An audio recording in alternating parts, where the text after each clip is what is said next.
in-person human interaction. Yeah, absolutely. What you cannot replace on the screen. Yeah?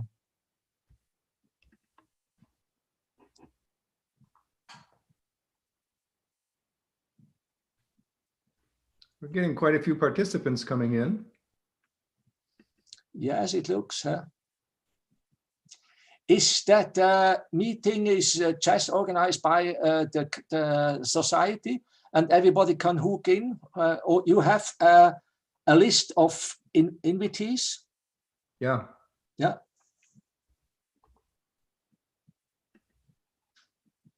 Which time you have now in Chicago? It's evening? It is just almost 7 o'clock. 7 o'clock, okay. Yeah. We are 2 o'clock in the afternoon, so maybe minus 5 minutes. Yeah. And I think I just saw that Joaquin just came on.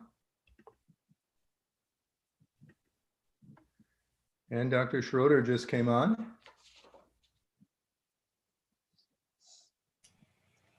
Hi, everybody.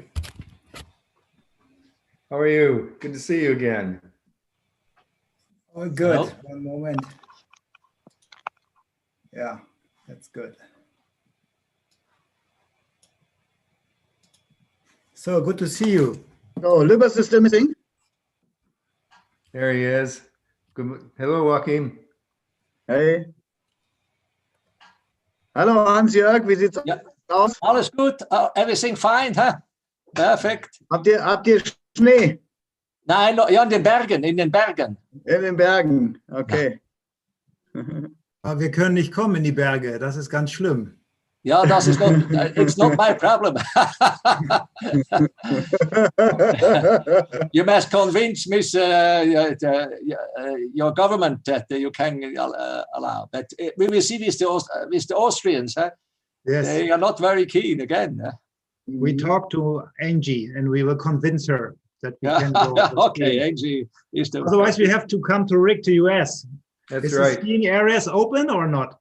They are, but they're doing it, cautiously. They're limiting the numbers, and they're limiting the number that can get on a ski lift at the same time. I don't know what they're doing with restaurants, but they're going to have something open because people will be there. But that's okay. As long as the lift is running, it's okay. That's right. So, Rick, we are happy that you are here. It was not too early for you, right? 7 No, it's not a.m.? bad. It's 7 o'clock. Yeah, that's good. I would normally be up by now a couple hours anyway. Yeah, that sounds good. And Christian is also here. Welcome. Yeah. Very good. So it's our first session about spinal endoscopy. Most of the guys in the IFNE are pediatric surgeons, pediatric neurosurgeons. Dr. Libers is not there yet, huh? Not yet? No, I don't see him. But he will come, I think. Did you talk to him? Yeah, he just sent his multiple choice questions yesterday. So he is aware of the thing. I talked to him, but he did not respond to my email. Thomas. Yeah, no. Very good. So, but this situation is really strange, huh? When it was in March, I was for skiing in south of Tyrol, and I called the guy in the hotel and asked him, is it open? And he said, yeah, yes, you can come. Dr. Libers, are you there? Alles gut. We drove in, and then we went for skiing the afternoon. Okay, perfekt. Perfekt. Alles klar. Du bist der zweite, nee, der dritte, glaube ich. Okay.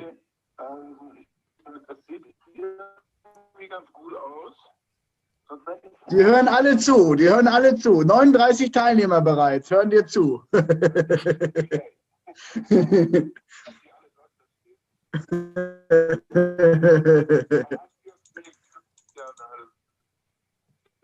Okay, okay, he's in. So Thomas is also there. But it's hard to understand him. Yeah, it was garbled. From where is he? Oh, he Where is lives he? I in a don't see rural him. area. Close to the sea. He has probably nice cold weather.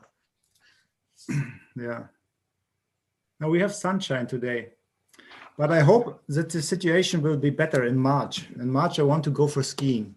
When they I don't close see him. until Did you see him? January 10th, it's okay, but not later, please. You know, one of my partners went back and he looked at the time course of the Spanish flu. And we are following the same time course almost to the day, both in the spring surge and in the current surge. So if that's true, and if we keep following the same time course, we could be through the majority of this by the end of January. That sounds promising. Thank you. Because I want to ski too. Yeah. Where do you go for skiing usually? I go to Snowmass and Park City, mostly. Yeah, Snowmass is nice. That's my favorite mountain. Yeah. Yeah, it's really nice. The snow is different to European areas. It's more dry, and in the Alps it's more wet. Yeah. Snow. I've only skied in the Alps one time, and that was years ago when I was first learning how to ski. And the best part of it was I came out of it alive, but that's the only good part I can say. Yeah, yeah. 2 years ago I was in Snowbird, but it was the worst year since 20 years. So there was almost no snow. It was really disappointing. That's too bad. That is a great mountain. Yeah. Okay, Salman, welcome. Yes. How are you? Have you finished your OPD? Yeah, I finished my OPD. I arrived here. I made 2 phone calls, sorted everything out. I'm back on. I see Christian having a great time there. Look at the view, man. Yeah, he's in Caribbean Sea. Caribbean Sea, not allowed to come back. That's impressive. Hi, Joachim. Hi, Dr. Liu. How are you? Everything fine, thank you. Good to have you here. All welcome. It's brilliant. I think we're nearly set to go. How's everything at your end, Henry? Hans-Jörg, and then second, someone who's second? You decide. You're the moderator. Oh, I think in my opinion, Christian is second. Then third is Thomas Lewis, and fourth is Rick. Is that right? Yes, that's Everybody correct. says? That's okay Correct. with me.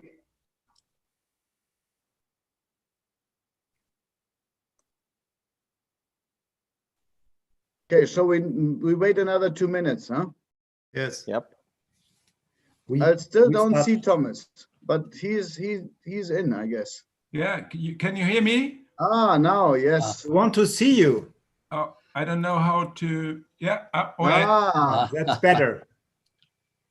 Okay. Right. Yeah. You look good.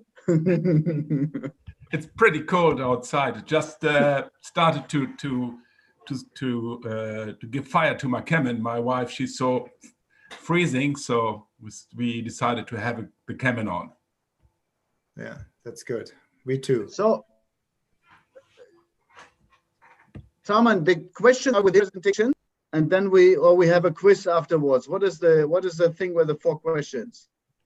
At the end. Questions come at the end of all lectures. Joachim, your connection is very bad. Sorry? The connection of Joachim is bad. Yeah, but Where I cannot are you? improve it. Where are you?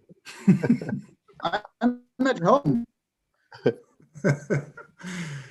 But this is close to the German border, so I don't have a good internet here. Okay, then let's start, huh? 1 more minute, no? Everybody is in. Yeah, Shall we start? you can introduce the first speaker. Go on, please. Okay, welcome everybody to our today's webinar. It's an IFNE webinar, so of the International Federation of Neuroendoscopy, and the president, actually, Dr. Schröder, is on my screen is on the left. He's hosting this series of webinars, And today's topic is about endoscopic spine. And it's a big pleasure for me to introduce the 4 speakers. And the first speaker, Dr. Hans-Jörg Loy. It's a particular pleasure because he is really one of the pioneers. He developed one of the very first systems for endoscopic spine surgery. And he basically, well, all his career, he followed the minimally invasive spine techniques and developed new techniques. And it's a particular pleasure that he was able to attend this course today, and he will give his lecture on the history of minimally invasive and endoscopic spine surgery. Hans-Jörg, please, I hand over to you, and you should start and thank you. Give us your opinion. Keep the time, huh? Okay. I will put that tile. Can you see? Yeah, we see. So. Okay. So I have the pleasure to introduce you to our view of the history of the minimally invasive, especially endoscopic techniques of the lumbar spine. I have no conflict to declare, so let's start. In Switzerland, we had a long tradition for arthroscopy. Arthroscopy was introduced in the 20s by Eugene Berger in Aarau in Switzerland. But at that time, the problem was the illumination. There was no question to manipulate inside the knee, just inspect. They had no tools to remove pieces. The first exercise was to see how you remove a ball from a gun in the knee by inspecting, and from a second incision, take that ball away. The disc surgery was introduced then 10 years later, after first description of the cauda equina syndrome due to a disc herniation, and the first techniques, as you know, with open surgery by Mixter in Par in 1934. After the Second World War, it was the Italian Ottolenghi that developed closed vertebral puncture by a trigonometry system with X-rays. This was the first therapeutic approach for Pott's disease in this time with no incision. Then we had the chymopapain experience by Lyman Smith in the 60s. This technique was in Europe not so common than in the United States, but nevertheless in the Netherlands and Germany and Switzerland, it was quite common to use that with sometimes difficult results, especially the problem of the reaction of the immunologic system to this was heavy, so it was in Switzerland forbidden in 1982. In France, the more invasive techniques has been common, while in the United States and in Japan, Parvis Kambin and Hijikata, absolutely independent from each other, developed the minimally invasive cannular systems for the decompression. Kambin used then in the later 80s also the endoscopy, while Hijikata remained blind puncture with fluoroscopic control. It was then in Germany a big step by Kaspar, who introduced MICO, who's today the standard technique for open surgery, which allows a good illumination, the good magnification of the OR site during the intervention. Gary Onick, an American, developed then the nucleotome in the early 80s. It was a blind technique, but this was the first kind of mechanized removal of this tissue. In Switzerland, we had the Japanese techniques introduced by Suezawa, who was a Japanese working in Switzerland. He went together with Professor Schreiber in 78 to the Congress in Kyoto, and he brought back then the cannular system from Hijikata. Suezawa and Schreiber developed then the larger cannulas and introduced first time in 82 the endoscopic control in the intervertebral disc. It was published in 84. You can see here in the black and white picture the cannula and the disc tissue inside the disc tissue. This was really a pioneering technique with a biportal approach to remove the disc tissue under visual control. To improve the removal of the migrated fragments, the staining with indigo carmine was introduced and developed as a good technique to distinguish between healthy local tissue that you don't remove and migrated free fragments that have a larger uptake of this indigo carmine. It was then also enlarged with other tools like punches, mechanical punches with suction, and from each side, vice versa, one's left, one's right, the instrument or the illumination with the visualization with the Hopkins from storage. There has been a learning curve. They had to learn to remove the disc tissue where the problem is and not to destabilize the anterior part. In the first series, the decompression was often too much in anterior, not so effective as in the later area of the biportal approach that you see here in an example of the removed subligamentary disc tissue.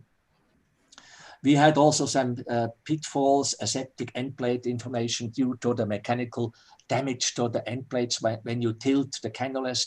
This was in the early phase, but it was the first opportunity to have really endoscopic controlled disc removal with a minimal scar formation, as you can see here. In the 70s already and in the 80s, some people introduced also the laser technique. At that time, there was a big wave to use laser to shrink this tissue, to make more room for the underneath the herniation. So Escher in Austria used the Neodymium Yag Laser. It was a blind technique with just axial unidirectional application. Some of his patients had also then a breakthrough of the laser on the opposite side with heavy damage. So this was not a very efficient technique. We used then also some lasers, XII laser, Neodymium Yag, holmium, up to the early 90s. You can see here the application under endoscopic control, but we didn't find that it was more efficient than little forceps with angulated hooks and things like that. So the price and the often damaged optics by the contact with the laser led to abandon this technique. In the same time in England, John Shepherd developed a technique of percutaneous toweling. He removed the disc and then he brought in some bone, autologous bone from the iliac crest with a cylindric shape without end plate elaboration. This was the goal, to maintain the disc height with autologous bone, but the result showed that this was relatively quickly reabsorbed, and some of them migrated posteriorly and made then foraminal problems by bone pricks. In our experience, we reflected also on the possibility to have a fusion technique with the endoscopic biportal approach. So we combined then with the Margel external AO fixation device to distract the damaged area. And then once it was distracted and patient feel better, we added the interbody fusion with this percutaneous technique.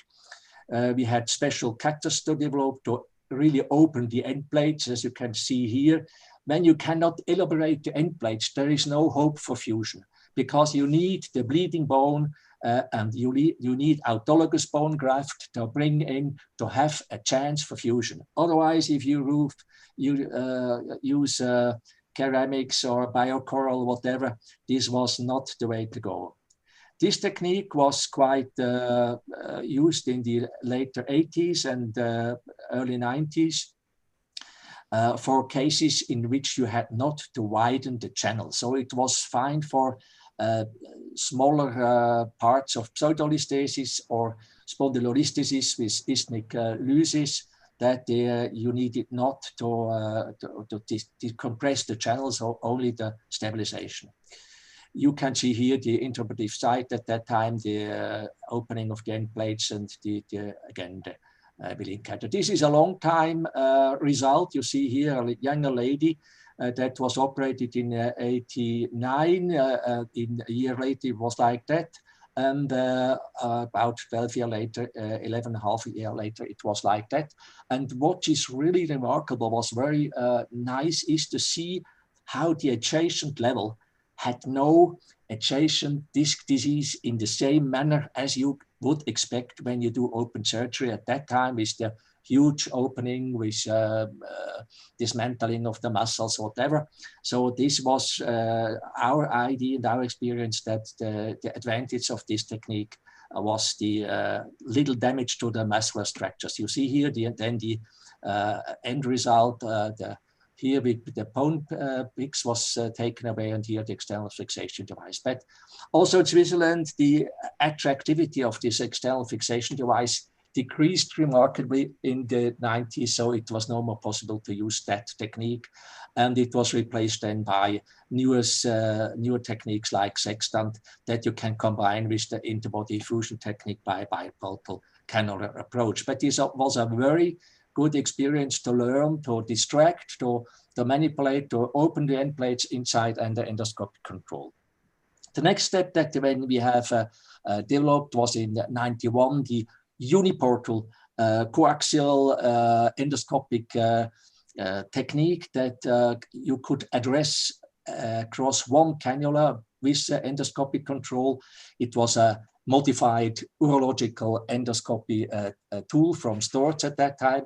First time it was possible to address the disc outside the intervertebral disc area in the foraminal area, because at that time we had no means to open the Inter-Lamina approach to drill away the bone and things like that. It was purely foraminal applications. We had then to learn also to use it correctly. You must always start in the lower foraminal area and work up and remove this tissue. If you start here too much in the upper part, you may damage the ganglion and have then this burning pain for a lot of time after the intervention that you can avoid when you really start from low and working up here with the endoscopic control. This is typical foraminal herniation, with really inviting the endoscopic technique unilateral. Here is the application from above. We start from the disc level and working up after a correct position.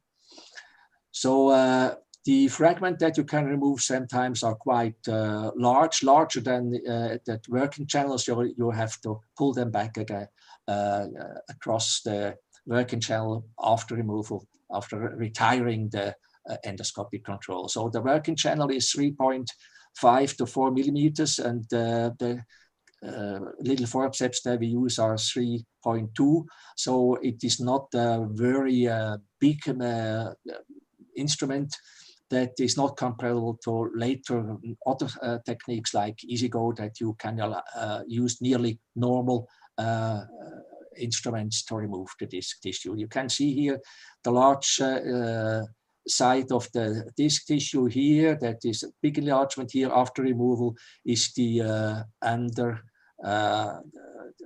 distal posterior ligament decompression. Here you have the thecal sac, and you see here the little vessels on the thecal sac, and decompression is quite efficient. If you go flat from the lateral side, you can also reach the subligamentary area in the mediolateral area when the foraminal approach is enough for this. A big step was then also the introduction of the bleeding controls. In our techniques, we used always cool irrigation that makes a vasoconstriction, that you don't have much bleedings, but sometimes you're really happy if you have this high frequency coagulator, which you can work also under water. We had also a learning curve as everybody, so with the time we learned to have about 80 to 85% good results for this foraminal herniation. We did not use that for Inter-Lamina. It was then Fontanella, a friend of Italy, that developed also these interdiscal techniques for the cervical spine, which is probably not the main topic this afternoon, but just if in that years, in the later 90s, it was really a big move. Also, Destandot in France developed his ovaloid system that he combined with the Storz endoscopy. This was the first tubular system that allowed also the use of nearly normal-sized instruments. You can see the exposure of the posterior part of the disc and the removal of the disc tissue. It is a kind of minimized microdiscectomy with this Storz technique. It was the first that you could use in the interlaminar and also in the transfemoral area. So this was really a step ahead. A little larger instrument, a little larger cut, but it was very efficient, especially in the mediolateral area. We had then friends in Japan, like Yoshida, who developed a fixed cannula system with endoscopic control around relatively slim cannula, 12 millimeters. That was also for the first time used for the interlaminar area, but he did not use that for the foraminal area. So this is the evolution. In Germany, we had in the same times the Sebastian Rütten, who developed an Inter-Lamina approach with a relatively small 6 millimeter rod length and 4 millimeter working channel. That was very nice to use, and is still very nice to use in the L5S1. In degenerative cases, it's a little bit cumbersome because you have removed a match of bone. Desawa in Japan developed then this milling tools to remove the bone. It was a big help then to quick up the system for the approach. Then we had our friend Joachim Oertel, who developed his tubular system EasyGo with the first generation in 06 and the second generation in 2009, which is larger and which is very easy to use. You can fix it with a metallic arm, and it's very nice also for cleaning, for the re-sterilization. It's multi-use. You can use it in the interlaminar approach and also in the foraminal area with the larger sizes. So this is the newest development with the Storz Hopkins techniques with a cannula system that is available. To see here, you like the pointing device, it's very nice. Sebastian Rütten made an also attempt to full endoscopic cervical posterior microdiscectomy, which is driven by endoscopy. You see that here, but it's really something that is to reserve for very trained people. The problem of the instability remains. This is, but we have to follow. When you see all these different techniques with minimal, micro, whatever, you will approximate after 24 months in the meta-analytic analysis about the same results. But the cumbersome problems you have with conservative treatment, with large open surgery, with micro, you can avoid when you minimize the techniques and you can gain a period of troubles that is for the patient very nice to have, to quicker return to work and less postoperative pain. The technical perspective that you have, probably 3D endoscopy is already in his startings. The problem is a little bit the availability, and you have a very deep sharpness possibility with that. Then you have the deflectable chip technique that will come, that replaces probably in the future then also the rod lenses that we will see if we can go this way from minimal invasive to micro invasive in the future. Now we must see that we also spare with that costs in the United States, in Europe, all over the world. The fixed rates for the surgical treatments are becoming more and more common. So we must also see that we can minimize the costs in the period of the treatment, and especially also in the after treatment, to serve more people with less financial means in the future. Now, when we resume our view that we have is the minimal invasive, you have the interlaminar area. You can use the system like EasyGo or Rutten system very nicely. And then you have the lateral approach, transformative approach, which is for the a little bit smaller techniques, also endoscopy, storage, EasyGo, whatever. And then this is from the axial view. If you look the frontal view, probably the interpedicular area remains for not absolutely champions for open surgery with micro, because you have to remove quite a lot of bone here, and when there is a squeeze there for the nerves, maybe the risk of thecal damage is too high. So better maybe use here the open micro technique, and here in the lateral, this abdominolateral, the transfemoral, and obviously also the interlaminar approach. So you must today master more than one technique to serve everybody nicely. So the challenge for the spinal master today is to do the right thing with the right OP technique. Avoid the right thing with inadapted OP technique. Avoid the wrong thing done with the adapted techniques, and best avoid do the wrong thing with the inadapted OP technique. So you cannot serve the people with one technique. You must master different techniques to choose the right one for your patient. This is the message I have to give you. Thank you for your attention. If there is a question, feel free to do so. Thank you, Hans-Jörg. Very nice presentation. I think we should move on, and maybe at the end, because the topics are very close to each other, so maybe some of the questions which arise now will be answered by one of the next speakers. So I think best is that we move on, and then we discuss at the end with everybody together. So the next speaker will Professor Wojciechowski from Berlin. He's one of the pioneers in Germany who uses the full endoscopic technique, and he has a long career, and he will present to us the question is, when do we go transfemoral and when do we go interlaminar? Please, Christian. Yes, thank you very much for this kind introduction. So I will just try to do the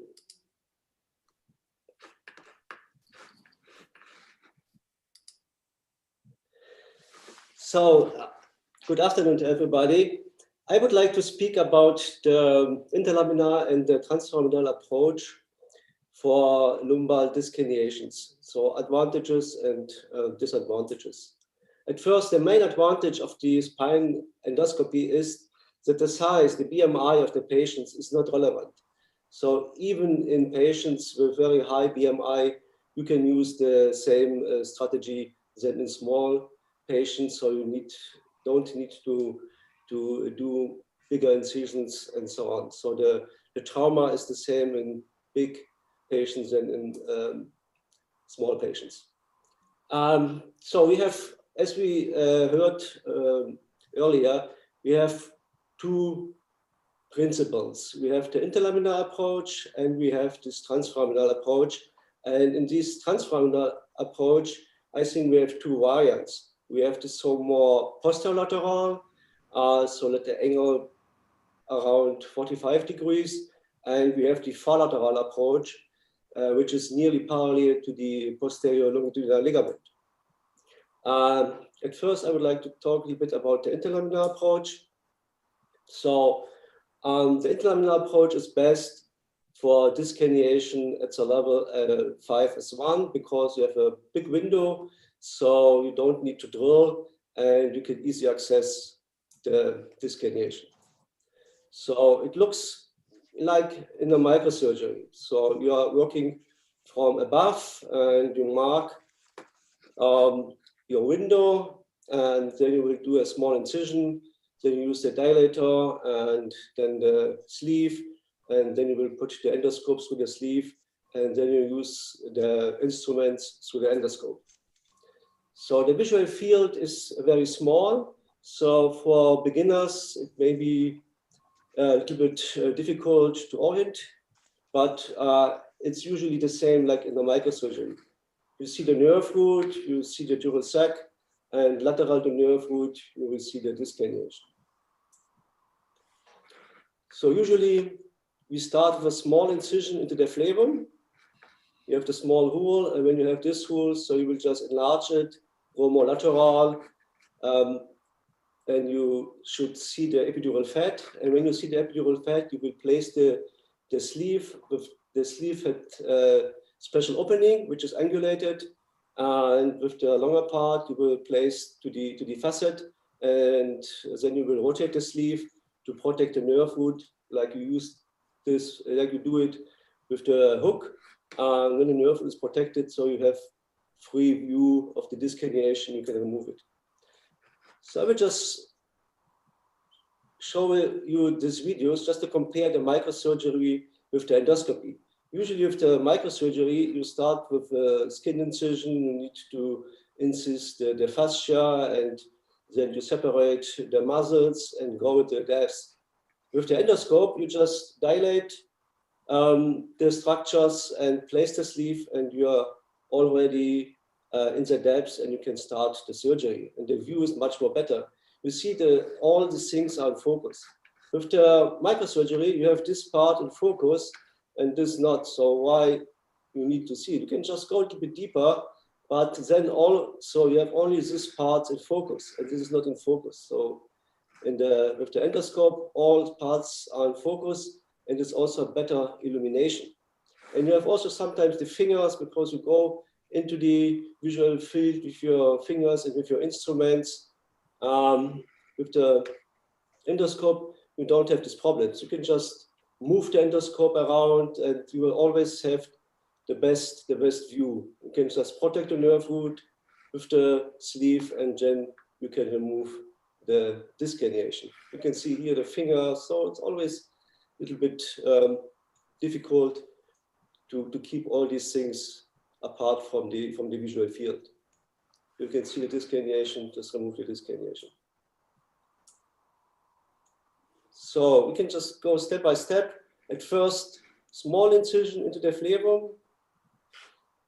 And you have always keep the flavum under tension with the sleeve, because when the flavum is not under tension, so there's a little bit risk that you will go too fast inside. Then you have the small hole, and then you will just use the scissors to enlarge the opening until you see the epidural fat. And you can see here the sleeve here. You can just use the probe to mobilize the nerve root and also to shrink the structures. And then you can go deeper with the sleeve. You can see the epidural fat. You always need to see the epidural fat, so you can be sure that you're lateral enough not to make danger to the nerve root. Then you can also use the dissector just to separate the nerve root and mobilize the nerve root and medialize the nerve root, just to be able to put the sleeve deeper and perform this rotation. This rotation is the most important thing, because when you just did it, so you can safely remove the disc herniation. Just open the posterior longicular ligament, and then you can just remove the disc herniation. So when you have a smaller window, so you can just use drills, like you would use drills in microsurgery. And these drills are the same effective, so you can remove very, very fast bone just to enlarge the window, and you have this shield here to protect the structures. And usually you will just keep the flavum intact. So when we are starting with the drill, so there's not really danger to the spinal structures, because they are protected by the flavum.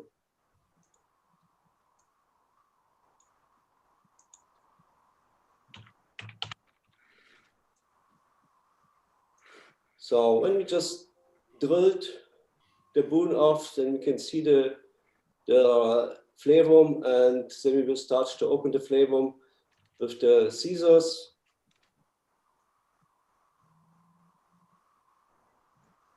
make a small hole inside the flebum.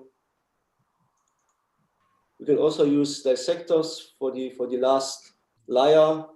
And when you are inside, so use the scissors. You can also use angle scissors to go as far lateral as possible. Then the same, you use the dissector to mobilize the nerve root, and you just can see the 3 fragments, and we can just remove the 3 fragments because there's not enough space to put the sleeve deeper. So at first we will start to remove the 3 fragments just to get more space and to be able to put the sleeve deeper and perform this rotation without danger to the nerve root. And then we can just remove the last parts. Okay, so these are some examples, pre and post-op.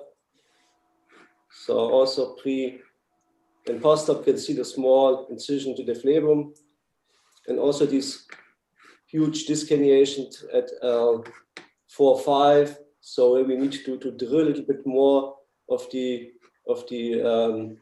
medial facet, but it's also possible to remove such big disc herniation with the endoscope. And then I would like to talk about the transforamina, these 2 variants, the posterolateral and the forlateral. And usually we need a big neuroforamen. And as you can see, when you go higher, so the neuroforamens are bigger. So 3-4 may be the best, 4-5 is also okay, but 5S1 really small neuroforamen. So you always need to use drills. And also these extraforaminal or intraforaminal disc herniations are the best indication for beginners. So this is usually our visual field. So we need to see, when we have this for lateral approach, these 3 layers. Oh, sorry. We'll go back. So this is the posterior longicular ligament. This is the disc space, and this is the spinal canal. The probe is inside the spinal canal. So when you see the 3 layers, so you're really safe, and you can just protect the nerve root. The nerve root is here, and so the procedure is without danger to the nerve root. So in summary, when you just start, so always do a lateral X-ray, check the size of the foramen. Here you have the small foramen, so we would need to drill a little bit more from the medial facet. We have a small disc space, so it's really impossible to put the sleeve inside the disc, because for the lateral approach, we need to put the sleeve inside the disc. So it's better to have normal disc space and the big foramen. And it's also not possible to do it for the L5S1 level, the lateral. Then you need to use the posterolateral approach because you have the iliac crest and you cannot go through the iliac crest. So best indication is for the lateral approach is L4-5 or L3-4. When you go higher, so you have also a problem with the kidneys. So when you would go for lateral, so you would go through the kidney, so it's not so good. So you also need to change the angle and go more posterolateral. But when you go more posterolateral, it's really difficult to reach medial parts of the disc. So it is also limited to more lateral or intraforaminal or extraforaminal located disc herniations. So we already saw the X-rays like this. So we start usually with the K-wire. We put the K-wire nearly parallel to the posterior ligament. So even the K-wire is on the opposite side in the AP view. You can see in the lateral view is still in the posterior part. So then we will put the dilator into disc space, also stay in the posterior part, and over the dilator we put the sleeve. And when you use the Volatile approach for extraforaminal cases, so we will stay outside the disc. So you can see this is the lateral, nearly parallel, and this will be the more posterolateral. And there are differences from the midline. You can just measure this from the lower levels. You will be able to go more lateral, and for higher levels, more to the midline. Some examples. So usually we need to see these 3 layers, posterior ligament, spinal canal, and disc space. You can see here with the probe. Here's the disc, posterior ligament, spinal canal. Here's the disc herniation. So we can just grab it with the, can mobilize with the hook.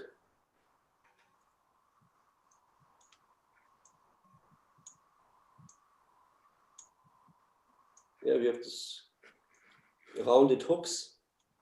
So it's a very, very useful instrument to mobilize disc herniations. And also use a probe to shrink. This radio frequency, so with 4 megahertz, and with this radio frequency, there's no danger to the nerve root because the heat will not go to the depths, just only few micrometers, so no danger to the nerve root. So you can use this probe to control bleeding. So then you can just use plongeurs to take out the disc herniation. So it's perfect. So another example, you can just also incise more the posterior longitudinal ligament, just to go more to the midline. You can see here's the longitudinal ligament. Here we incise more the longitudinal ligament to be able to reach disc herniations which are located more medially. So we deep inside the disc, so you can see a free fragment. So we remove the free fragment.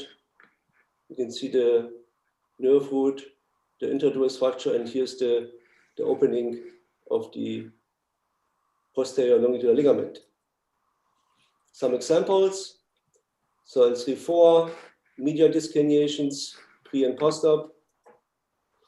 And we have also bandage drills. So I think they are very useful. So when you have to enlarge the neuroforamen, especially in a posterolateral approach, you can see the disc, you can see the fibers. Here's the facet, and it's a small foramen. So we need to drill a little bit of the lateral facet. And I think with these banded drills, it's really nice to do it because we can go more inside, from inside to outside.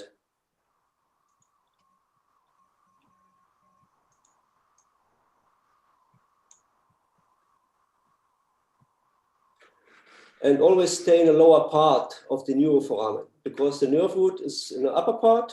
So when you stay in the lower part of the neuroforamen and close to the disc, so no really danger to the nerve root. So just we can open the annulus. You can see the nerve root is here. The nerve root is here. We see it better later. So when we decompressed, so we incise the annulus and just with the scissors. So then we use dissectors to mobilize, use the nerve root. It's always good to see the nerve root, you know, because when you see it, so you can better protect it. So yes.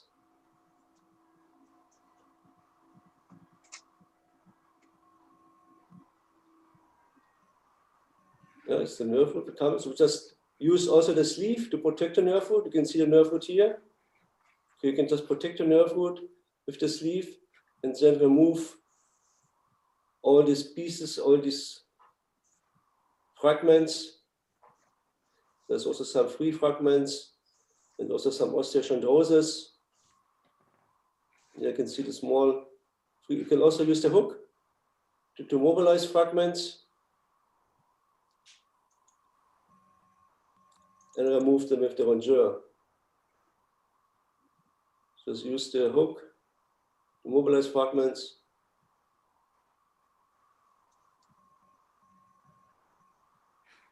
You can see maybe some compression all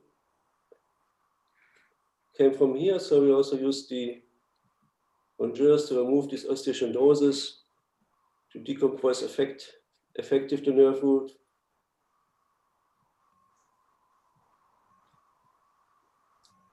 And you can see with the endoscope, you have always good control where the nerve root is. So I think even better than with the microscope, because you can look around corner, and then you can use the probe to control bleeding. Here you can see the nerve root nicely, and the nerve root is completely decompressed. Yeah, before and after. So, and in summary, I will just try to give you an overview what are good indications for the different approaches. So I think for the interlaminar approach, the best indication is L5S1 with a big interlaminar window, lateral disc herniation like this, big interlaminar window. So it's really a beginner case. The intermediate indication, so the more upper parts of the spine. So you have smaller windows, sometimes also spondyloarthrosis, maybe also some kind of spinal canal stenosis. So you would need to use drills. So it is more advanced case. And borderline case, in my opinion, is when you have medial disc herniations, because these medial disc herniations you can better approach through the transformative lateral approach. And for the lateral approach, best indication is medial disc herniation like this at L3-4 or 4-5.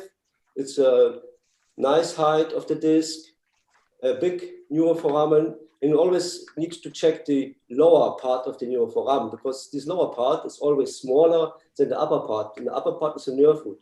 You need to stay in the lower part. You can see L3-4 really a huge neuroforamen.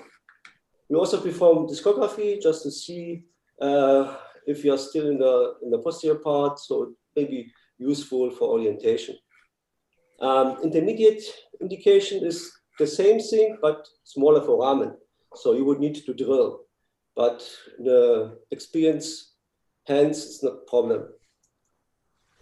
Borderline indications are disc herniations with sequestration, and it's always a bit more difficult when the disc herniation is caudally sequestrated, because then you have the pedicle and you are limited in drilling.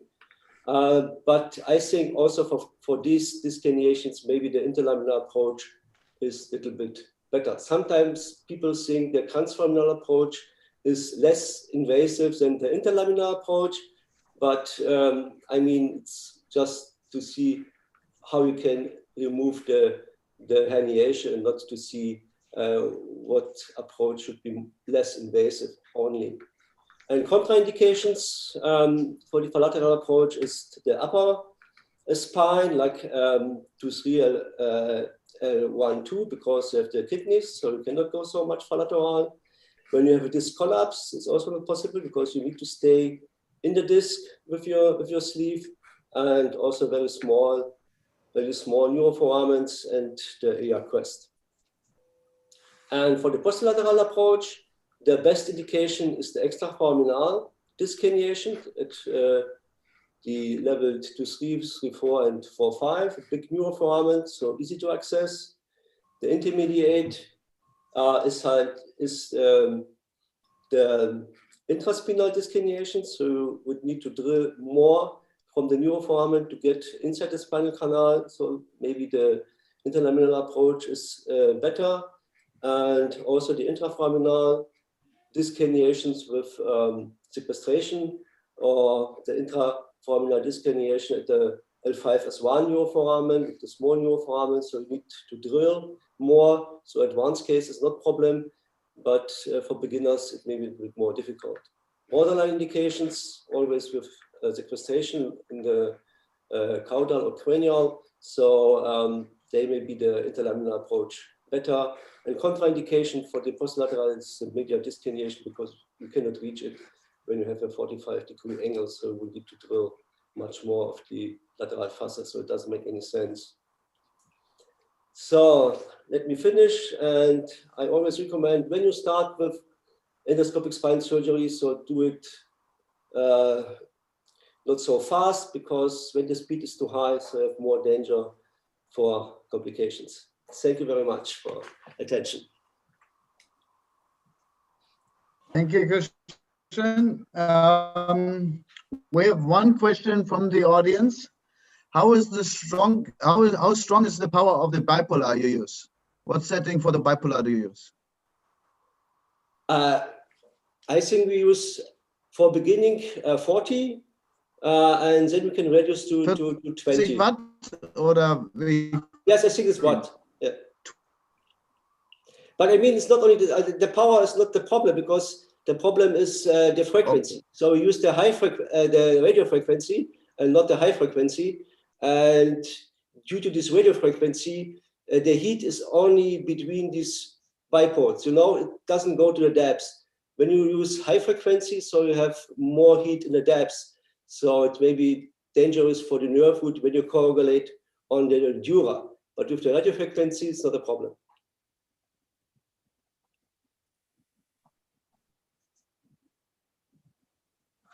Okay. Well, thank you. I think, Imad, can we have the questions of the first two? Is that possible?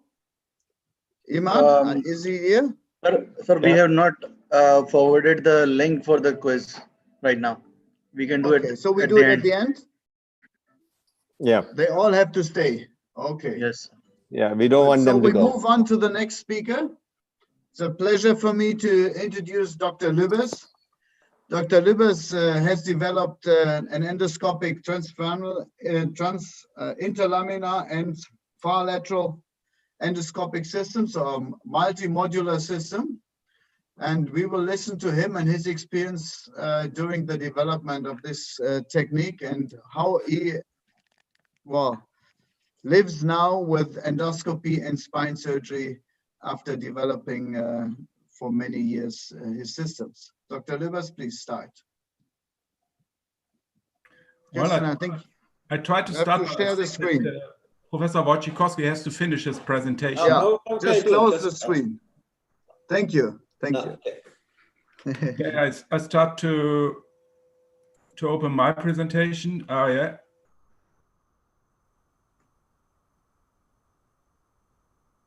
So can you see it? It's right. Yeah. It's in the screen. Joachim, thank you for this invitation, and it's a big pleasure for me to introduce the concept of spine tip. So it's not only transforaminal or interlaminar, it's a concept behind that.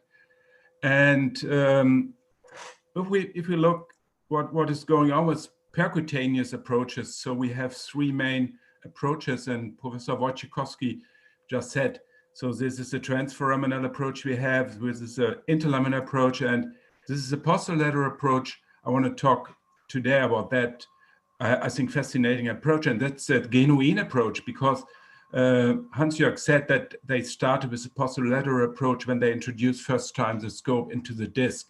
So this is what we did in former times. So we use that approach, and the other approaches are pretty new developments. It is about 10 years ago that we started to have a new concept, a new idea. And this was the time when we created the spine tip concept. That means that we have an axis optimized system for different pathologies. So that means that we have a color-coded system, and that if we are faced with central disc herniation, that we use a long blue scope. If we want to have an interlaminar approach in L5S1, we use the red system. And for the problem interforamen, we use the green system, the so-called foraminal. And Professor Wojciechowski, his interesting talk was about transforaminal and interlaminar, so I create that in my presentation.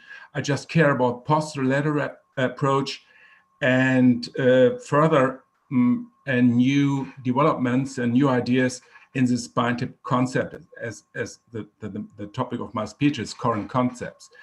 So this is a paper from one of the pioneers, Dr. Young and Dr. Gore, and they said that the most interesting and the absolute ideal indication are foraminal and extraforaminal disc herniations to do that. And there is a neglect of the companies, as I guess, that they don't have the scope focus on these problems. So this was the idea about the green scope that we have in foraminal scope with special diameters, with special orientation, just to work in and outside the foramen. And Hans-Jörg said that they started with that technique just targeting the fragment outside the spinal canal. So this may be further development of that technique he described.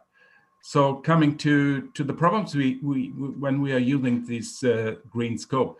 So in 1971, McNabb turned that hidden zone. This was a time where we haven't had the MRI or CT scans, just the myelography or discography, and they missed the fragments here in this part of the foramen outside or even preforaminal. And this is an Italian group in 2007. They described that as extraforaminal, intra, and preforaminal, and the Korean group divided the preforaminal zone in zone 2 and zone 1, depending on the amount of migration of the fragments. So what we have designed a little bit based on our spine tip experience is this a complete description of where we can have our disc herniations. So we have an A to E classification based on spine tip experience. That means A is in the center of the disc without any migration. This is centrolateral. B is cranial migrated. C is caudal migrated. D is in the foramen, D1, D2, and E1 and E2 is extraforaminal. And if we have a B1A, B here, that means a grade 1 or grade 2 dislocation as described by the Korean group. And in case of an A disc herniation, we can have small, big, or giant. As you can see here, this is a small, big, and huge, giant disc herniation. So this is what we have and where we can orientate. So if we come back to the foraminoscopy, this is a case my former chief did 20 years ago. And as you can see, this is an intraforaminal disc herniation today, absolute and perfect indication for the foraminoscope. But what we did was this open approach with the big foraminotomy. Was a pre-op situation. This was post-op, and you see what we have. We create the instability after that open procedure. So coming back to all these disc herniations, this is a Chinese paper about 38 patients with pre, intra, and extraforaminal disc herniation. And out of this group, they did a PLIF in 26 cases. So this is aggressive surgery because just to target the fragment, they had to remove the facet, and this creates instability. And in that case, they did mainly they did a PLIF. Coming to that alternative, if you don't want to resect the facet, you can do Trans-Lamina. This is a technique which is in Germany promoted by Luca Papavero, and there was a paper in two coming from an Austrian group, Soldner, and he said that they had bleeding complication in nearly 20% of all the patients, and identification of exiting nerve root was very hard, and they got it only in 50% of the cases. So it's not a simple surgery. I want to show you a very, very nice video, which is coming from my friends in Brazil, and this is based on the spine tip concept, and they use the RAD system for that, and that shows us how flexible we are today with our different systems or scopes we have. And this is a full endoscopic Laminar Approach using the RAD system, as you can see here. So I just want to show that they allowed me to show you this really fantastic video, and gives us an idea what will be the future of full endoscopic surgery. So you see that we can use burrs and drills through this RAD scope. It's not available for the long blue scope and for the green system that we can introduce burrs, but we can use it in the RAD system. And as you can see here, now we open the spinal canal, we see the floating dura, we change the burr so we can ream our edges if we have sharp edges. As you can see, there is nerve root here, and this was the hole we could have with our burrs coming through the RAD system. As you can see here, now we use a dissector just to mobilize the exiting nerve root. And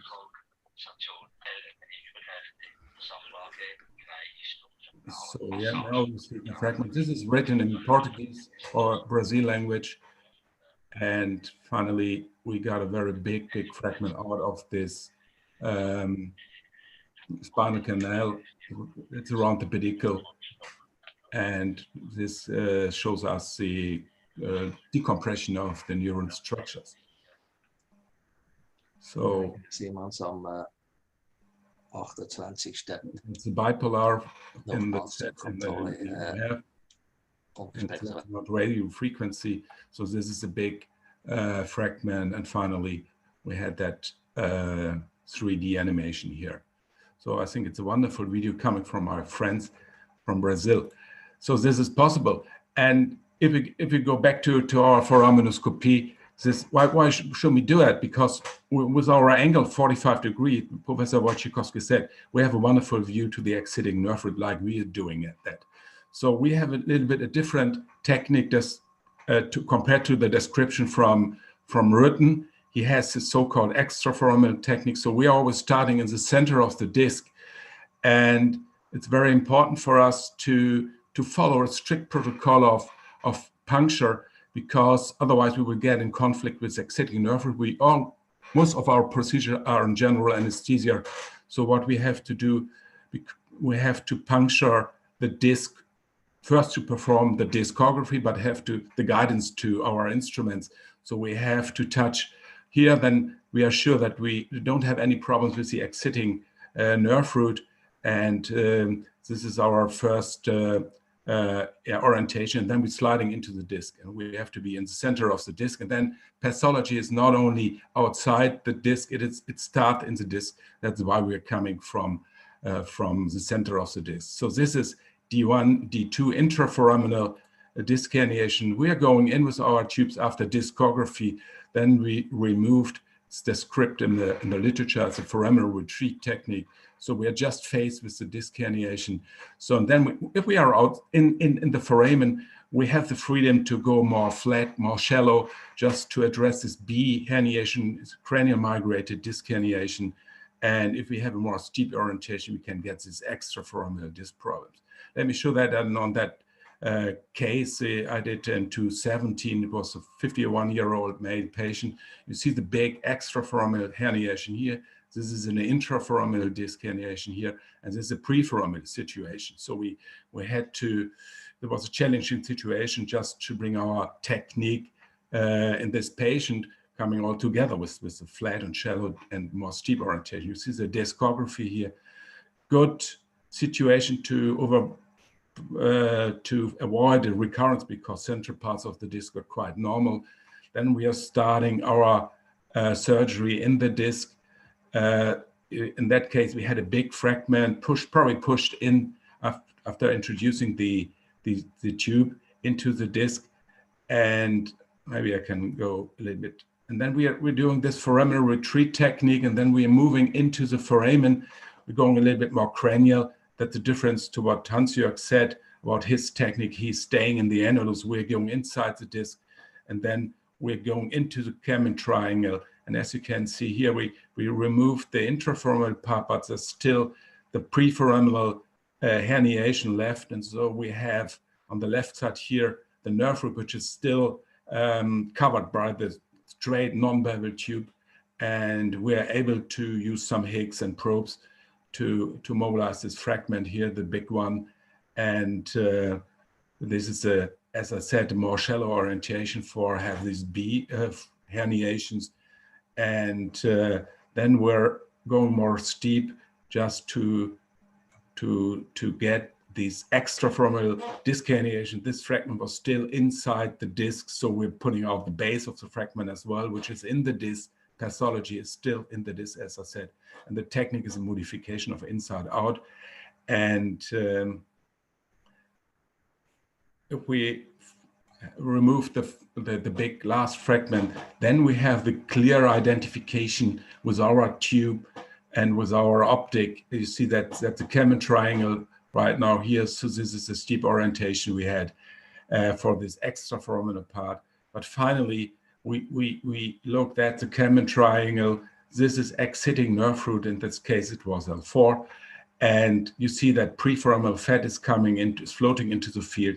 We're going to the extraforaminal side, and the fragment is removed here as well. So coming to these E2, maybe this is an interesting case, and I have operated nearly 10 cases of that. Oh, sorry, I have to go back. Because it's interesting to show you again. Where do I have it? I think it is here. Yeah, the E2 herniation, as maybe you remember, it's extraforaminal, and that's cranial migrated.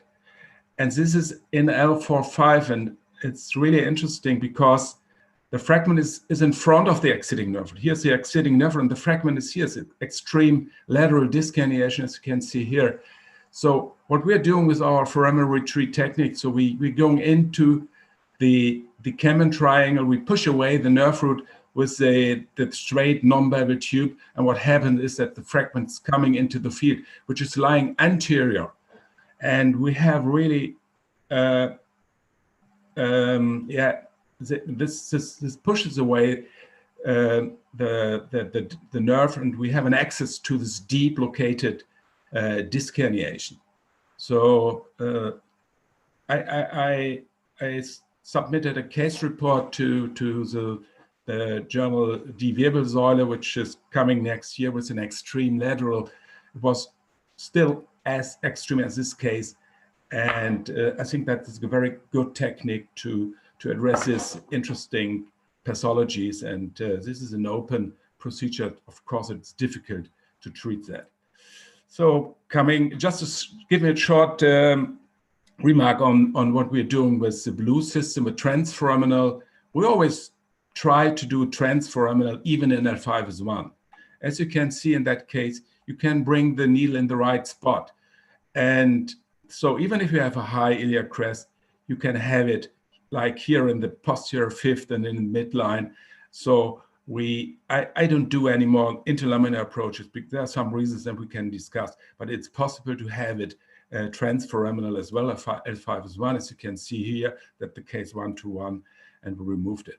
This is a C disc herniation. That means a caudal migrated disc herniation. And as you can see here, I thought that this is only a small disc fragment after discography. That is a big amount, so it reflects the actual pathology.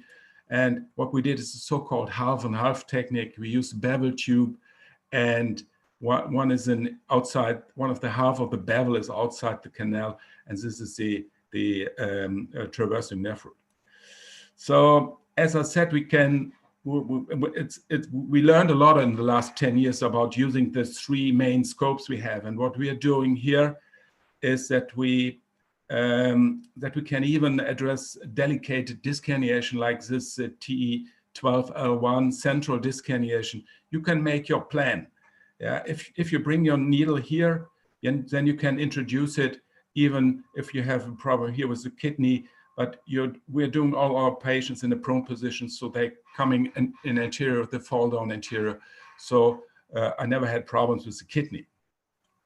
And this is an interesting case of a young lady. She got this central T12L1 and spine tip. The concept behind that is that the system is an adjunct to the microscope and should help us in really difficult situation like we have it in far lateral extraforaminal disc herniation. And this, of course, is a difficult situation if you use it, if you use an open approach for that. So a young lady, you see the calcification of the disc. And what we did is a combination of inside out and outside in. So we went in the green with the green system. We treated the pathology in the disc, removed the disc herniation here. You see some calcifications in the disc here. Then we changed to the red system, and we used the burr. And Professor Wojciechowski said that we have flexible burrs, and in fact we have, and we use that in that case. So we opened with that burr the base of the calcification, and as you can see here, and so it's a little bit of an actual technique, as you can see in the next slide. So we use this flexible hook as well. You see that the adherent, the fixed calcified part, we release that from the dura, and so this is the burr, that the defect in the bone here, and you see the floating dura about that. So the other video, do we have another one? No. Yeah, this is another one. We change again to the green system, and just to check the situation in the disc and in the spinal canal. And as you can see here, we see the dura here now, right now, and this is released and decompressed. And this is a post-op MRI we got from this lady. So this is a difficult case, and this is what we want to have behind spine tip also. We want to have the best tool for our problems we are daily faced. And give me the last case. This is an interesting case, and I think that is the best way to treat this problem. There is no other way to do it with another technique. So this was a 56-year-old male patient, and he got a fragment in T6, T7. You see the cranial orientation here. You see better here in the axial scan, the disc herniation with radiculopane. Of course, we have to plan it on the computer, but before we introduce our needle, last month I had a pneumothorax doing that similar surgery, or it was a little bit deeper, but we had a pneumothorax, of course. And then this is on the thoracic spine, the Kamen triangle, if you want that described on the thoracic spine as well. This is a disc level, so we went in cranial, and we could release and remove this big fragment which was in the spinal canal and compressing XII nerve root, which is here also. So we had this big fragment, and there's no other way to do this, or no better way to treat these problems. So coming to my last slide and to my conclusion about the current concepts. As I said, we want to be an adjunct and not to replace a microscope. I think microscope is still a microsurgery, the gold standard, but we have interesting alternatives in challenging cases. So we can treat with spine tip and even other concepts, of course. Today we can treat every disc herniation with a scope. I think that B, D, and E herniation, as I presented in this new classification, they are suitable for the foraminal scope. I use in A herniation, that means central, paracentral, the blue system for L5 is one for obese patients, and the red system for Inter-Laminar Approach. I don't do it anymore, but I use it in the upper lumbar spine or thoracic spine. I think there is the best way to treat intra and extra disc herniation are the scope.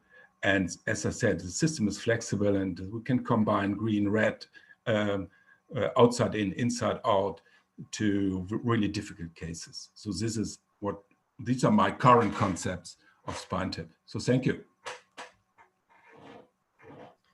Thank you, Dr. Lübbers. We will move on to the next speaker.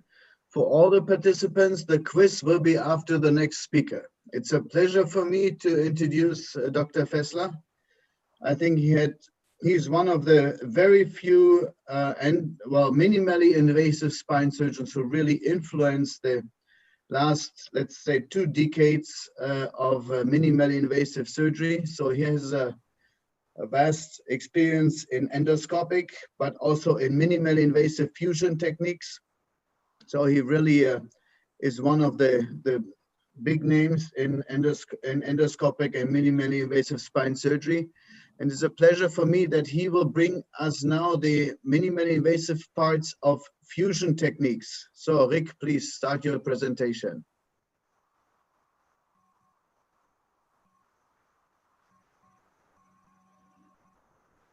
There we go. Perhaps now you can hear me? Yeah, perfect. Excellent. All right, so let's get started. The sun just came up in Chicago. Greetings, everyone, wherever you are. First, let's talk about the surgical technique of doing a minimally invasive transforaminal lumbar interbody fusion. This is based on papers as long ago as 2002. I think this one came out in 2005. The advantage of a transforaminal lumbar interbody fusion compared to the posterior lumbar interbody fusion, which was championed by several of my predecessors, is that we don't go medial, we really go lateral into the transforaminal space. This is done typically through a 2.5 centimeter incision, The incision is that long because the indications for this procedure are primarily spondylolisthesis, degenerative instability, or collapsed disc space with a large component of back pain. And in order to do that, we need to stabilize the spine, which means we need to be able to put pedicle screws into the pedicle above and the pedicle below. To do that well, we need a 2 to 2.5 centimeter incision. After the incision is made, we dilate through the muscle and fascia, typically up to a tube somewhere between 18 millimeters and 22 millimeters in diameter, right over the disc space. After that is done, we do a Hemi Laminotomy and a medial facetectomy, or we go completely lateral, leave the entire facet intact if there's no foraminal stenosis, for example, and just go directly into the disc space. If we are going to do a facetectomy for foraminal stenosis, I still do this with an osteotome. It's fast, it's easy, and it allows me to harvest all of that bone for an autogenous bone graft. Once that is done, we go directly into the disc space. Typically, the nerve root isn't even exposed here. The nerve root's always going to be right here. And so typically, I don't even expose it. I leave it covered with its fascial plane. I go right alongside it into the disc space and do a discectomy, end plate preparation, and then insertion of the autograft and the bone and the cage in order to complete my fusion. So this will be my typical exposure when I'm doing this particular operation. The cage I'm currently using is called Luna. The nice thing I like about this is it goes in straight in about an 6 to 8 millimeter profile, and then it circles up, it curves in order to give me a very thorough cover of the end plate, almost like I'm doing an A-lift, but I'm doing it through a T-lift exposure, through essentially this corridor right here. And then all of this space right here is available for autologous bone. By way of full disclosure, I do have a financial impact on this device. After the cage is in place, I still use fluoroscopy rather than image guidance. So I put my K-wires in with fluoroscopy. I dilate over them and tap over them, and then put my screws in directly over the K-wires, so that I'll end up with a construct that looks something like this. I then do a percutaneous passage of my rods, lock everything down, and I end up with a nice interbody cage, 4 screws and 2 rods for a complete stabilization. And if there's spondylolisthesis, reduction of that spondylolisthesis. Let me run this video, which will give us a quick view of how this is done. So my incision is typically 2 to 2.5 centimeters off midline. I dilate down. In this case, we were doing a 2-level fusion. Remove just a small amount of soft tissue, which is typically fat, actually, at the bottom of the tube. So there's our landmarks. I do a Hemi Laminotomy, and I save all of this bone for the fusion.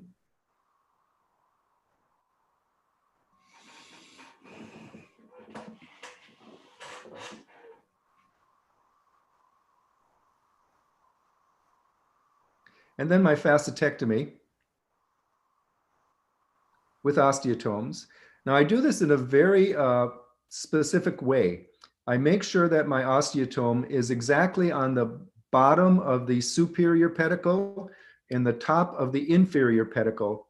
That way, if I happen to plunge, I'm going to slide along the pedicle and not into the nerve root. Typically, however, I don't go all the way through the bone. I go down to 1 or 2 millimeters, and then I break it off.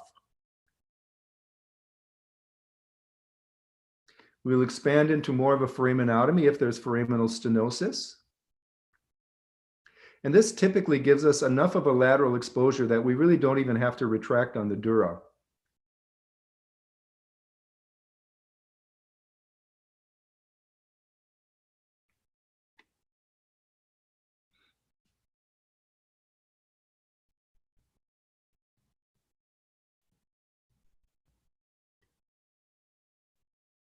go ahead and move ahead a little bit here for the sake of time. So there's the lateral edge of our dura right here. This is our entire working space.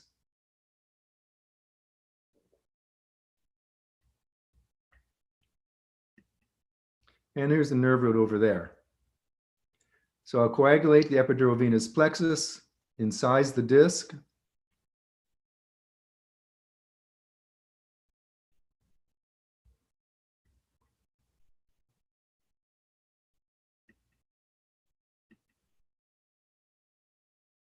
And do a very thorough discectomy. So I want as much of the end plate exposed for my fusion as I can.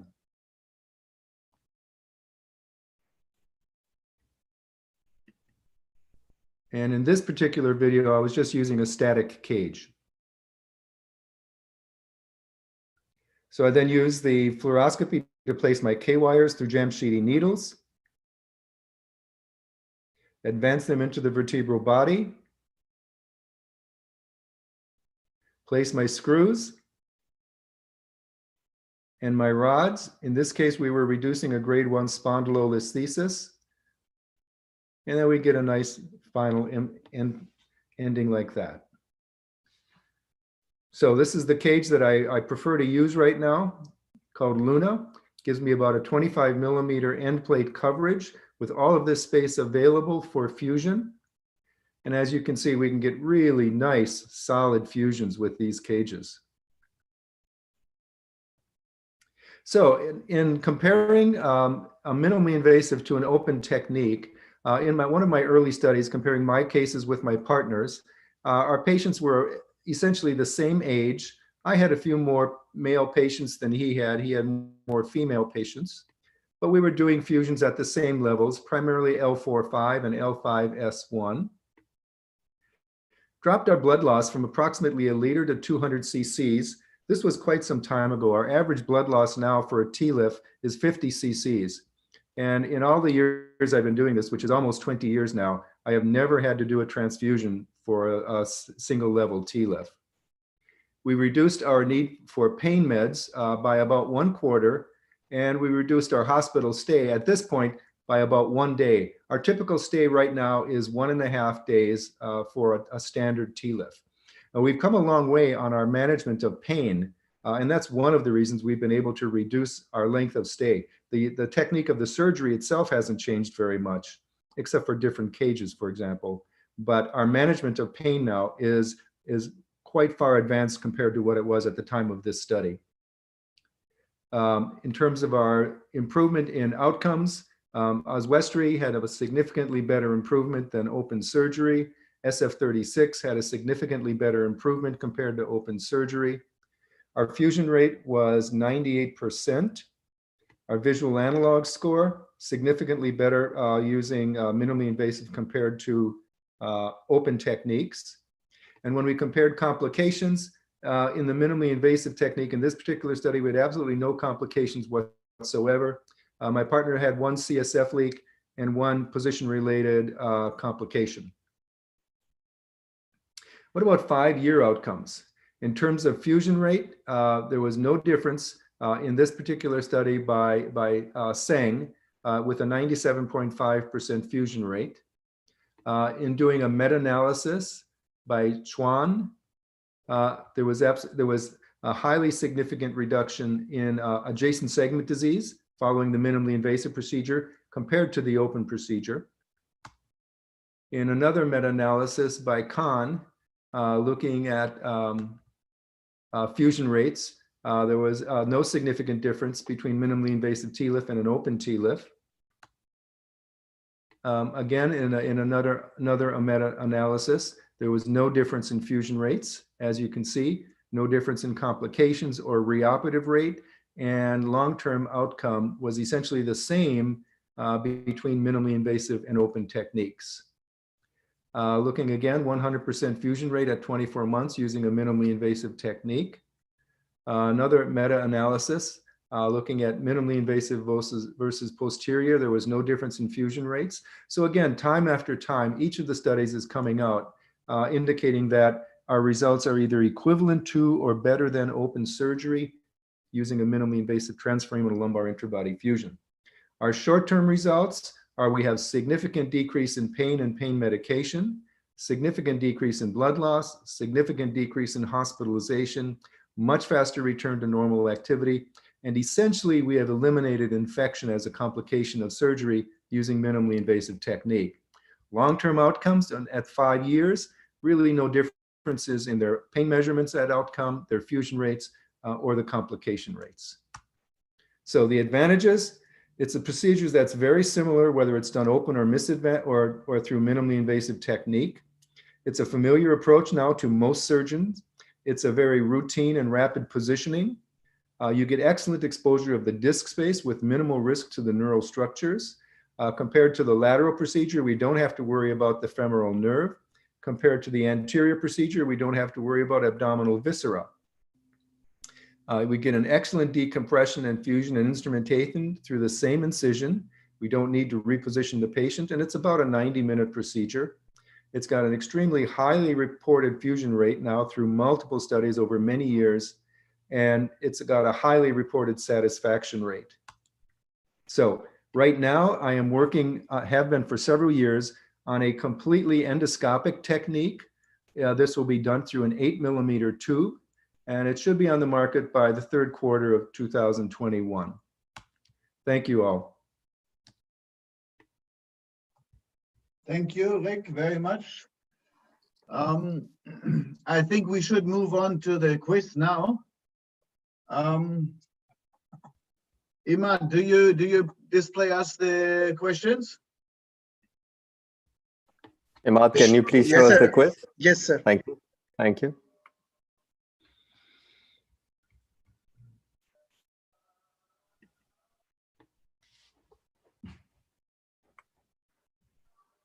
While we are waiting, there's a question for Rick by Neha Jain, who says, how do you align your rods and adjust them in MIST lift? The screws, of course, are put in percutaneously with using fluoroscopy, or if you prefer image guidance, it doesn't matter. And then typically you can actually see down the tower where the head of your screw is. So it's really done under direct visualization. You look through the tube, you put your rod down, put it through your first screw, and then manually and semi-visually put it through the rest of the screws. I do, multi-level scoliosis through the same technique, and it's all done through proprioceptive feedback, looking down the tube, verifying that in fact your rod has gone through the head of the screw by trying to turn the tower and the screw, and if the rod is through the screw, you can't turn it. And then if necessary, you can always take a lateral shot of fluoroscopy to see where you are in relation to the head of your screw. So it's actually quite easy to pass the rods. I would have a question to Dr. Fessler. My question is, can you show an image of this cage do you use? What kind of cage is this? And can you expand it in the disc, and how do you introduce it? Let me see if I can find, I definitely have talks on that. Okay, let's just go through the quiz, and then I think we can do that because we already hope to. If we have time left, then we can definitely address some of the questions. Salman, can you show us the quiz and explain everything? Okay, this is from the endoscopic history. So, Professor Liu, you want to take this? Dr. Loy, can you just, Hans-Jörg, can you just read the quiz, or should I read the quiz? What is your preference? We just need to unmute. Here we go. Okay. Yeah, so can you please? Yeah, go on. The question, it was 82 Zurich, Switzerland, huh? For this question. Now the other questions, do we have some? Can we go down, Emad? Yeah, Emad, go down, please. Yeah. It's the interpedicular. Interpedicular. Right. So Emad, wait there. A majority of the people got that wrong. So can we go back there? Sorry, go back. And Yeah. So I think majority people thought it was lateral foraminal. Interpedicular. Okay. Difficult to access. Huh? Agree. Totally agree. Go on. Next one. Next one. Which diameter of working cannula is most appropriate for lumbar interlamina or transfemoral sequestrectomy? Hans-Jörg, what is the answer? In my experience, it's about 6.5 to 7. 9 is a little bit large, maybe. L5 is one. Sometimes you can use that, but L4-5 it's a bit too large. So I think 6.57 is fine. Perfect. So it's another difficult question. You see that? Okay. I cannot see. Do you see the answer? Only 22% got the answer right.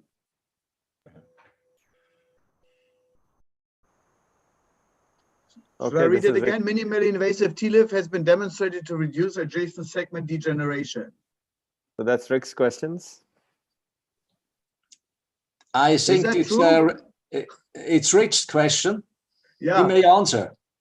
So, you know, even in certainly in my series, it is extremely rare that I have to do an adjacent level fusion after I've done a minimally invasive TLIF. And other studies have demonstrated that as well. So I don't think it's just my bias. And I think the reason for it is twofold. When we do open surgery, we most of the time expose the adjacent level. That means that we've denervated it and we've devascularized it, so it degenerates more quickly. In a minimally invasive technique, we do not touch it whatsoever. So it is going to follow a natural course of degeneration rather than an accelerated course of degeneration. So in my practice, it is, and I've got patients I've followed now for 20 years, it is extremely rare that I have to go back and do an adjacent level. Okay. So 81% right. The fusion rate is significantly lower in minimally invasive TLIF compared to open TLIF. And I think we showed a lot of different studies today showing that the fusion rate is the same. So the answer to that is false. If you're doing your operation properly, if you're taking time to excoriate the end plates, your fusion rate is going to be equivalent to an open surgery. So what can we do to 37.8% of our participants? I think they have to go over this webinar again when we have it on online. Okay, next one. Short-term advantage of minimally invasive TLIF compared to open TLIF include? So decreased blood loss, decreased infection rate, decreased pain and requirement for pain medicine, or all of the above. My last slide demonstrated that it's really all of the above. And the amazing thing about minimally invasive surgery, whether it's done through the techniques that Dr. Lubers and Dr. Loy and Christian were talking about, or through the technique that I demonstrated, is that we have essentially eliminated infection as a complication of surgery. And I think that is huge. Perfect. Next one. Oh, what is the best indication for the Inter-Lamina endoscopic approach? This is not Rick anymore, I think. Who is that? Christian, is that you? Yes, it's me. It's yeah. My questions. Yes, I mean, it's usually the lateral disc herniation L5S1 with the big interlaminar window. Yes, so nearly half are white. 52%. Okay. Yes, 52%. Next one. Why is the far lateral transfemoral endoscopic approach contraindicated for the level L2-3? Yes, because of the danger to the kidneys. Because when you're going far lateral, so near parallel to the posterior longitudinal ligament, so you have a risk to go through the kidneys. You would need to check it before, so you can do a MRI or a CT scan with a bigger opening, not only for the spine, so you can also see the other structures. just to see if there is some danger. So 57% are right. I think you nicely explained this to us. So there are another, 40% who have to go over the presentations again. Yeah. Next question. What is the best indication for the far lateral transfemoral endoscopic approach? Yes, for the far lateral means parallel to the posterior ligaments. So you can just reach best the medial disc herniation. So blue is okay, so only 30%. I mean, for the extraforaminal disc herniation, it's the posterolateral approach much more better, yes, because you will go just to the disc herniation, you can remove it. So most of the people are wrong. So obviously it's a little bit confusion about the far lateral and the posterolateral approach. So maybe we really should recommend to go over these presentations again, because you covered this and Dr. Lübbers also covered it. Yes. So we have heard it twice. Yeah. Okay, thank you, Christian. Now we move on, I think, to Dr. Lübbers' questions. And the spine tip concept. Thomas, what is the answer?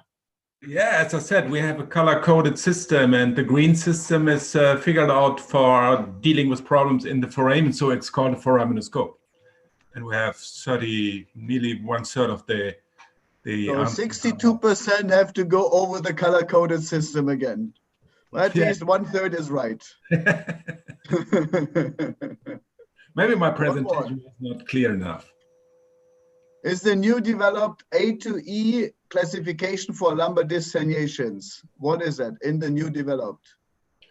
It's not yet published, but it's based on our spine tip experience. And what we have is that, as I said, A herniations are in the level of the disc, so they are not migrated.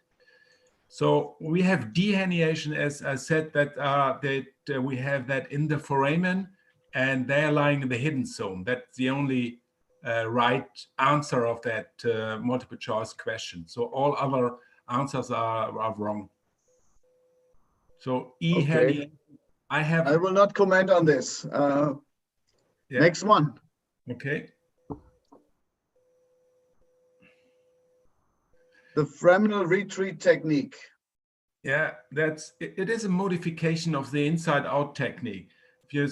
That's a term which was created by Dr. Young. He said, I'm doing a discoscope, I'm staying in the disc, and inside-out means that he put the fragment into the disc and pulled it then out.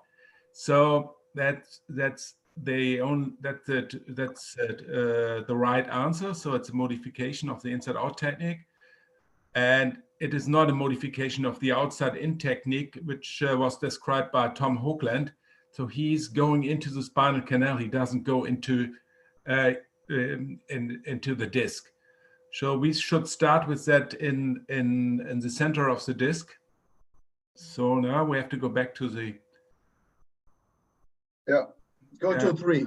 Foraminal retreat technique. Go back to the question 3, and so I think that with that technique coming from the center and going into the foramen, sliding in the foramen, it allows very clear the exploration of the exciting nerve, but it's very difficult to have it in the scope. And of course, we use that using the green system. Okay. So so one more question, or is it the last one? That is the last one. That was the last one. As I counted it right, we had 139 participants. So I think this was a very successful IFNE endoscopic spine session. And I think you get your certificates online, right, for print. Saman, how does this work with the certificates? Yeah. So what happens is whatever quiz they filled, they send an email to us, and obviously everybody gets a certificate via that email. Oh, even if they don't know anything? even if they have if they haven't done Okay. it right. So just click anything. It's like multiple choice, like passing an exam. So thank you everybody for your great job, presentation, organizing everything. Thank you, Henry, for being part with us, although you never touched the spine anymore. And when is the next webinar from the IFNE, Henry? Maybe you would like to say a few words. Yeah, right. First, I want to thank all the participants for joining us, and of course the speakers, Rick for getting up early, and also our colleagues from Europe. Thank you for being part of this webinar. I think it's very interesting, although I do not spine anymore. That's true, just intermedullary tumors. But it's very interesting, and I think there's a great potential. I had just one question. What do you think, why it's still not very widely accepted in neurosurgery? Because most of the spine surgeon doing microsurgery, so maybe the learning curve is a little bit difficult. Otherwise, it should be already established. Well, I think one of the problems is that you really have to do it on a daily basis. Yeah. I think the technique itself is quite challenging. And if you are not experienced with the technique, then you cause disasters. So like maybe Rick, you have Rick and Hans-Jörg, maybe you both might answer this, because you are the very long in this job doing MIS spine. Maybe Rick, what is your comment on this? I think your comment is correct. Technically it's difficult. When you're already in practice, there is a risk of doing new techniques that you're not comfortable with. If you're a resident and there is no one in your program who does that surgery, then you're not going to learn it. And it's very difficult to pick it up after you're out of your training. I think the other factor in it is that you have to be very comfortable with your three-dimensional anatomy in your mind's eye, because you don't see it in front of you. So you've got to be very comfortable of where the nerve root is when you're doing an endoscopic procedure, that you don't really see the nerve root at first. So that takes a lot of experience. Yeah. Hans-Jörg, what is your comment? I agree with what has been said. In Switzerland, we had also another problem that all the infiltrations and transforaminal steroid applications has been kept away by the radiologists. So the younger people, younger colleagues didn't learn anymore to make the infiltrations. They didn't do the discographies. It was all taken away by the radiologists. And the first start that personally I had was my opportunity in a little hospital that I could make the discographies by myself. So you get familiar with the transforaminal approach. You know how you have to address also the three-dimensional exploration and imagination is trained by that. And this was in the 80s and 90s was a big change to the needle junks and the radiologists and the spinal surgeons, in orthopedics at least.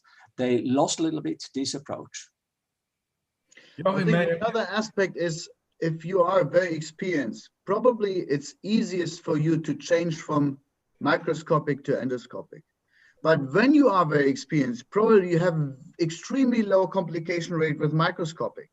So the natural advantage using an endoscope is reduced when you're very experienced. So the optimum would be that you have some experience and you're eager to learn new things. This is a combination which is not that frequent.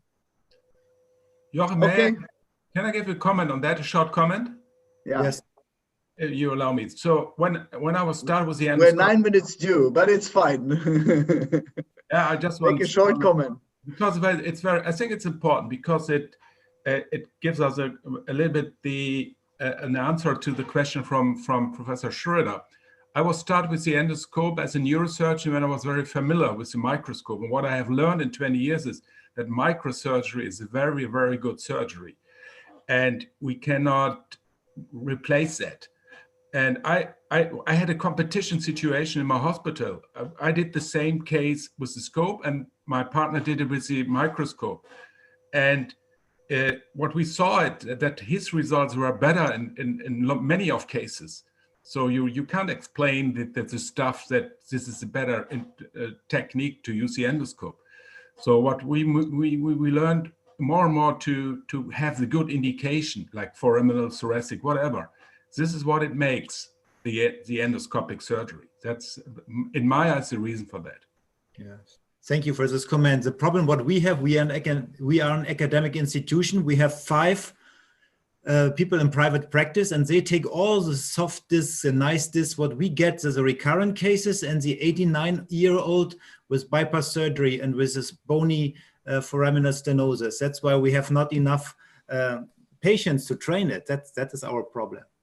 Well, if you don't have the anatomy, you don't know the anatomy, you have to see the cases in an open and in microscopic, probably even if an open technique, and then you know exactly the anatomy, and then it's much easier to do it endoscopically.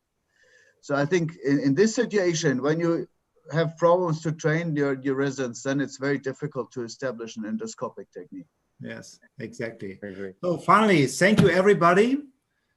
Thank you to the speakers, participants, of course, you, Joachim, and Salman for hosting this 12th webinar. He's very busy with webinars. He's only doing webinars, no time for surgery, no time for family, just webinars all the day and all the night. So thank you so much. This is our 12th webinar of IFNE, and we will stop now this series.